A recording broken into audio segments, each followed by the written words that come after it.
We are all addicted to our mobile phones, even though we know the dangers and problems that can cause us. Russell T Davies' new Channel 4 show, Tiptoe, follows the events leading up to a brutal murder on a seemingly normal suburban street, one both foreshadowed and fueled by an intrusive social media environment to ultimately devastating consequences. Following the lives of neighbours Clive and Leo, the series navigates the intersection between queer Britain and a wider country seemingly becoming less and less accepting of difference. It is also the latest in a long line of collaborations between Davis and Phil Collinson, the show's producer. So I think it's a thriller. I think it's a comedy. I think it's very much a state of the nation piece as well, more than anything I've ever made. I think it's the story of now, what's happening.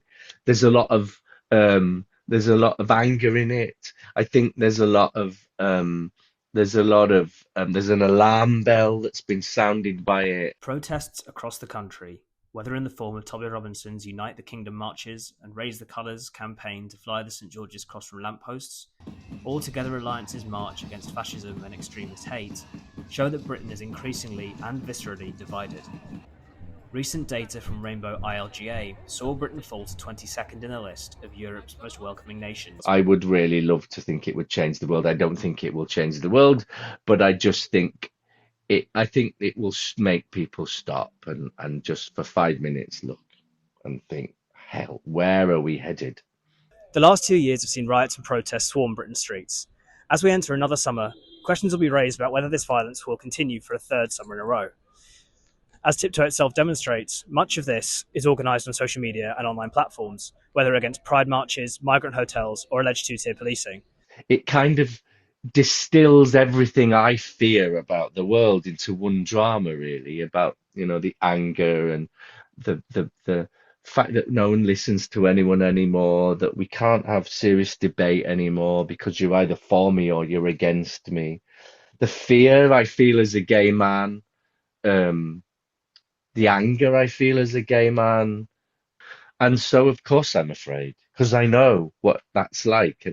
And um, growing up in the 80s as a little gay boy was not nice.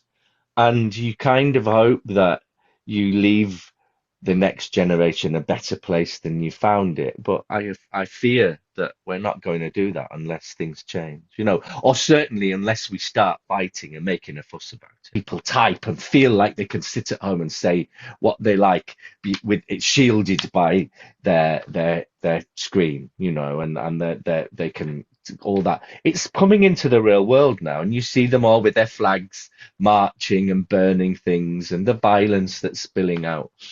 Um, and that's my fear, is that there is this extreme violence.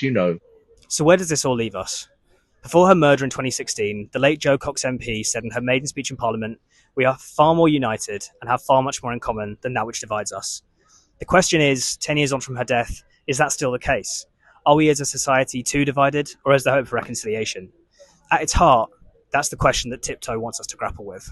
I hope that it makes people, even if it's just one person tonight, a bit kinder because of what they've watched, and just a bit little moment ready to stand back and take a breath.